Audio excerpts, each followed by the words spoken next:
Hello everyone. आज से हम एक नया सेक्शन चालू कर रहे हैं। इसका नाम है मैथमेटिकल टूल्स, राइट। तो ये एक मैं छोटा सा वीडियो बना रहा हूँ। क्या चीज़ के लिए? मैं बस तुम्हें फील दिलाना चाहता हूँ कि मैथमेटिकल टूल्स इतना इम्पॉर्टेंट क्यों है पढ़ना, राइट। कोई भी बुक में इसको डिटेल में कवर किया नहीं जाता, बट फिजिक्स में मैथमेटिकल टूल्स के बिना बहुत सारी चीज़ें बहुत सारी डिफिकल्ट हो जाएंगी, राइट। बहुत सारे बच्चे इसको इग्नोर कर देते हैं कि मैथमेटिकल टूल्स क्या है, किताब में दिया हुआ नहीं है, बहुत सारी किताब इसको अच्छे से कवर नहीं करती है। बट जान लो, है ना, कि अगर कोई बच्चा फिजिक्स डिफ़िकल्ट फील कर रहा है तो one of the major reasons ये भी होता है कि फिजिक्स में जो मैथ्स आता है वो उसमें कंफर्टेबल नहीं होता, राइट।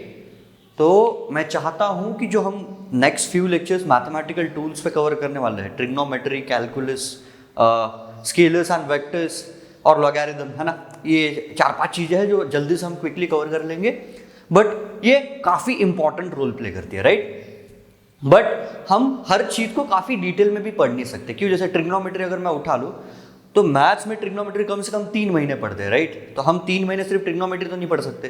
कैलकुलस पे इतनी मोटी बुक आती है, राइट। अगर मैथ्स में तुम कैलकुलस पढ़ोगे, इंटीग्रल कैलकुलस, डिफरेंशियल कैलकुलस, इतनी मोटी बुक आती है, कम से कम 3-4 महीने कैलकुलस पढ़ते हैं, राइट, 12th वाले भी। तो हम इतना नहीं पढ़ेंगे, लेकिन जितना जरूरी है मैं उतना डेफिनेटली तुमको दे दूंगा, राइट। अच्छा, वन मोर थिंग, देखो, मैं रोट लर्निंग को प्रमोट नहीं करता हूं, बट देखो मैथमेटिकल टूल्स जेई वाले बच्चे तो आगे पढ़ लेंगे, है ना, कि जब जब जैसे जैसे उनके चैप्टर्स मैथ्स में कवर होते जाएंगे तो जो हमें मैथमेटिकल टूल्स चाहिए वो जेई वाले बच्चे तो आराम से कवर कर लेंगे। लेकिन व्हाट अबाउट नीट वाले बच्चे, है ना, तुमको भी तो फिजिक्स का पेपर देना है, तुमको भी तो फिजिक्स में मैथमेटिकल टूल्स का यूज चाहिए। तो अभी के लिए जो चीज़ें बता रहा हूँ, है ना, उनको याद रखो। याद रखोगे तो चीज़ें आसान हो जाएगी, ठीक है। वैसे भी यार बायोलॉजी में तुम काफ़ी सारी चीज़ें मगते ही हो, राइट। तो थोड़ा बहुत फिजिक्स के लिए मग लो, राइट। ट्रिग्नोमेट्री में कुछ फॉर्मूलाज होंगे, डिफरेंशियल और इंटीग्रल कैलकुलस में कुछ फॉर्मूलेज होंगे, राइट। उन फॉर्मूलेज को याद रखना, बहुत सारे होंगे। तो best way to remember this things is कि तुम क्या करो, मैं तुम्हें फॉर्मूला शीट्स प्रोवाइड करूंगा, ओके।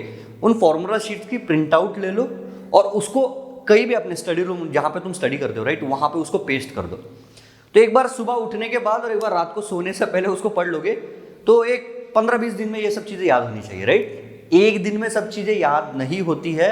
ओवर द टाइम जैसे जैसे इन चीज़ों को यूज करोगे वैसे वैसे ये चीज़ें याद होना चालू हो जाएगा, है ना। तो मैं एक्सपेक्ट करता हूँ कि जो भी चीज़ें तुम्हें रिमेंबर करने के लिए बोली गई है उनको अच्छे से याद कर लो। चलो अभी समझते हैं थोड़ा बहुत कि हमें मैथमेटिक्स का यूज कहाँ कहाँ पे आने वाला, राइट।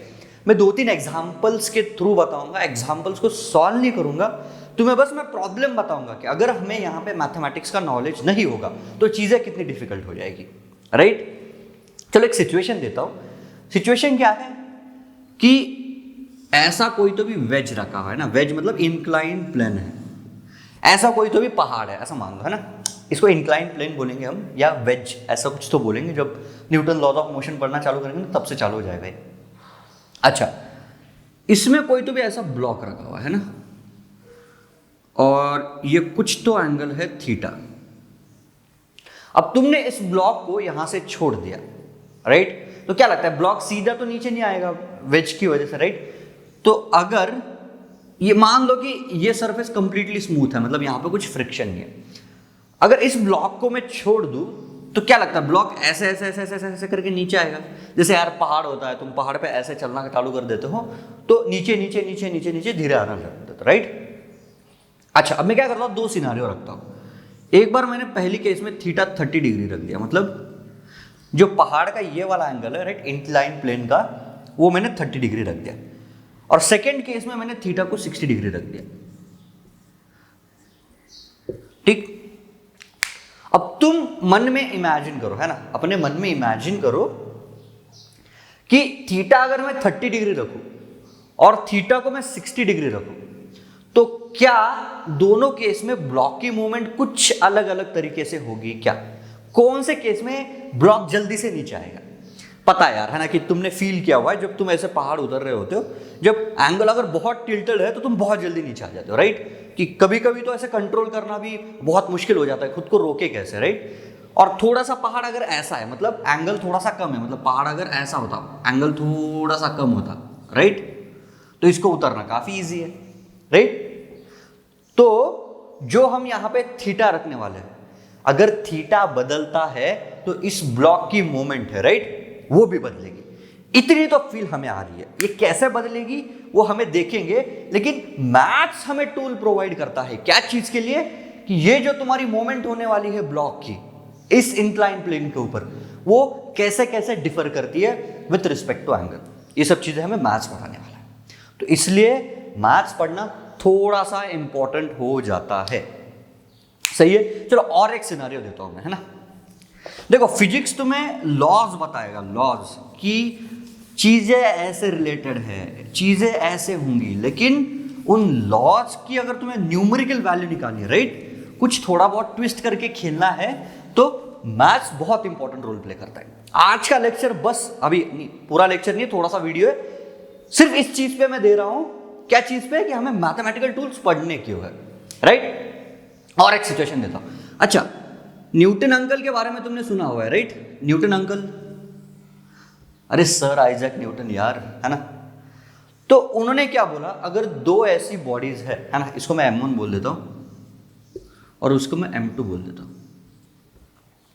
दो ऐसी बॉडीज अगर मैं रख दूं तो इनके बीच में कुछ तो ग्रेविटेशनल फोर्स लगेगा, और उस ग्रेविटेशनल फोर्स को उन्होंने क्या बोल दिया, कि अगर ये r डिस्टेंस पे खड़े हैं तो मेरा जो ग्रेविटेशनल फोर्स है वो समथिंग ऐसा लगेगा, राइट। ये हो गया फिजिक्स का लॉ, ये हमें न्यूटन अंकल ने दे दिया था, क्या, कि force equal Gm1m2 upon r², ऐसा होता है। अच्छा, अब मैंने क्या किया, मैंने कोई एक सेकेंड ब्लॉक यहां पर रख दिया, राइट, M3। न्यूटन अंकल ने क्या बोला था, कोई भी दो ऑब्जेक्ट के बीच में ग्रेविटेशनल फोर्स लगता है, सही है। अच्छा, तो ये ब्लॉक जो है वो कुछ तो ऐसे एंगल पे इंक्लाइन है, थीटा, ओके। अच्छा, इन दोनों के बीच में भी फोर्स लगेगा ग्रेविटेशनल। अगर दो ब्लॉक के बीच में फोर्स लगता है तो ये दो ब्लॉक के बीच में इतना फोर्स लगेगा, ये दो ब्लॉक के बीच में कितना फोर्स लगेगा। चलो मैं इसको F1 बोल देता हूं, इसको F2 बोल देता हूं, है ना, सिंप्लिसिटी के लिए। F2 कितना हो जाएगा, Gm1 M3 अपॉन, इसको R1 बोलते हैं, इसको R2 बोलते हैं, ये R1 डिस्टेंस है ना, ये R2 डिस्टेंस है। कुछ नहीं है, ज्यादा समझने की जरूरत नहीं है इसमें कि मैं क्या क्या लिख रहा हूं, बस तुम्हें फील दिला रहा हूं कि क्या करना है। जब ग्रेविटेशन आएगा तब अच्छे से पढ़ेंगे, है ना। क्या लगता है, अगर मैं ये एंगल थीटा ऐसे बदलते जाऊं, राइट, थीटा ऐसे ऐसे, तो जो नेट इफेक्ट इस ब्लॉक पे प्रोड्यूस होगा, क्या वो बदलेगा क्या, सोच के देखो थोड़ा सा। हाँ, फील तो आ रही है, राइट। अगर थीटा बहुत ऐसे होगा तो दोनों फोर्सेस ऐसे खींचेंगे इसको, राइट, और ये थीटा ऐसे बढ़ के ऐसा हो गया तो दो फोर्सेस ऐसे खींचेंगे इसको, तो इफेक्ट तो डिफरेंट डिफरेंट आने वाला है, राइट। लेकिन इसका नेट इफेक्ट क्या होगा, इसका टूल हमें प्रोवाइड करता है मैथमेटिक्स। तो इसलिए फिजिक्स में मैथमेटिक्स पढ़ना काफी इंपॉर्टेंट हो जाता है, राइट।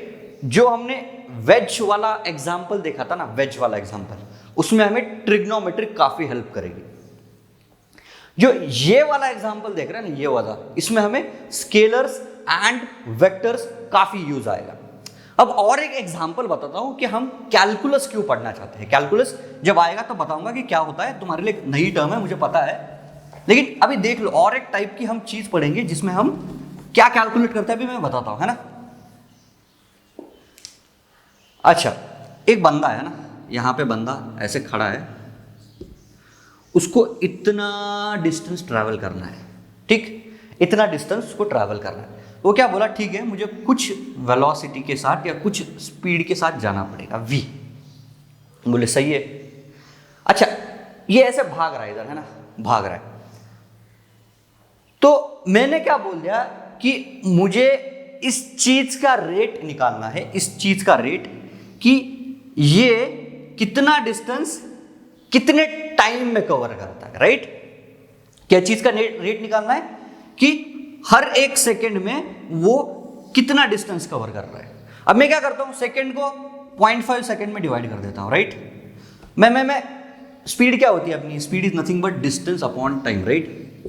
तो डिस्टेंस अपॉन टाइम का यूनिट क्या होता है, मीटर पर सेकंड। मतलब स्पीड इज बेसिकली तुम कितना डिस्टेंस ट्रैवल कर रहे हो 1 सेकेंड में। ऐसा ऐसे मैं प्रिटेंड कर लूँ कि ऐसा होता नहीं है, बाद में पढ़ेंगे, बट यूनिट से तो वही फील आ गया, राइट, कि कितना मीटर डिस्टेंस ट्रैवल कर रहा है 1 सेकेंड में ऑन एन एवरेज, है ना, वहां पे। अच्छा, मैं इसको 0.5 सेकेंड भी तो कर सकता हूं, राइट। फिर मैं इसको और डिवाइड करूंगा 0.25 में, कि मेरा कितना, इस बंदे ने कितना डिस्टेंस ट्रैवल किया 0.25 डिस्टेंस में, 0.25 सेकेंड्स में, राइट। अगर मैं इसको ऐसे डिवाइड करते करते करते करते करते मैंने ऐसे पूछ लिया कि तुम बताओ कि इसने 0.00001 सेकेंड में कितना डिस्टेंस ट्रैवल किया, राइट। और ऐसे हर एक छोटे छोटे, मैंने इसको एक डेल्टा टी टाइम का इंटरवल बोल दिया, है ना, ये कोई तो भी डेल्टा टी, अभी भी समझ में नहीं आता है, लोड नहीं, मैं बस बता रहा हूं कि हम ऐसी चीजें क्यों पढ़ना चाहते हैं। तो हम क्या निकालना चाहते हैं कि ये कितने रेट से डिस्टेंस कवर कर रहा है विथ रिस्पेक्ट टू टाइम, कितने रेट से डिस्टेंस कवर कर रहा है विथ रिस्पेक्ट टू टाइम। तो यहां पे 2 चीजें ध्यान में देनी पड़ेगी। पहली चीज क्या है कि रेट कितना है, first question, and second question is with respect to what, right. तो यहां पे डिस्टेंस कितने रेट से कवर कर रहा है with respect to time, right. तो ये चीजें पढ़ेंगे हम कैलकुलस में कि रेट्स क्या होते हैं, राइट। कोई चीज का रेट अगर हमें निकालना है, बदलने का, राइट, कि कोई चीज अगर किसी चीज के रिस्पेक्ट में बदल रही है, वहां पे हमें कैलकुलस का यूज आएगा।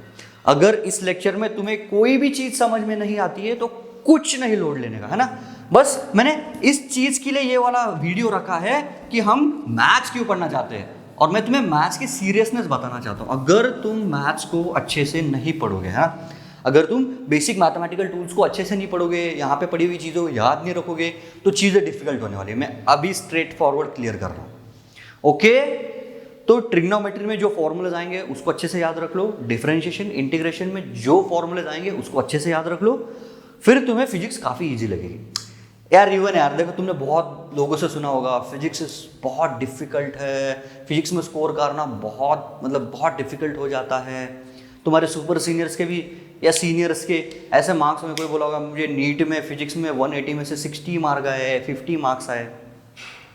इसकी एक बहुत और एक वजह है ना, कि उनका स्कोर कम आता है। फर्स्ट थिंग, कोई फिजिक्स को सीरियसली लेता नहीं है, सब बोलते हैं कि फिजिक्स डिफिकल्ट है इसलिए कोई पढ़ना नहीं चाहता है। यहाँ पे तुम्हारा प्लस पॉइंट हो जाता है अगर तुम फिजिक्स पढ़ के आगे निकल गए। बायोलॉजी और केमिस्ट्री में तो सबका स्कोर आता है ना। बायोलॉजी में 300 प्लस लाना is not a big deal, you know that, right. Plus chemistry में भी 120, 130, 140 प्लस लाना is not a big deal, but chemistry में लाइक फिजिक्स में if you want to score 120 plus आपको एफर्ट्स लगाने पड़ेंगे, ओके। और सेकेंड थिंग जिसकी वजह से फिजिकल्स और डिफिकल्ट हो गया है वो है एक stereotypical mentality about physics.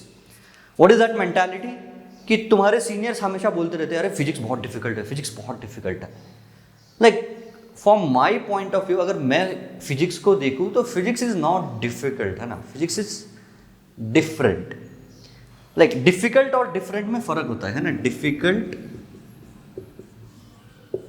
Versus different. तुम सोच के देखो एक बार, है ना,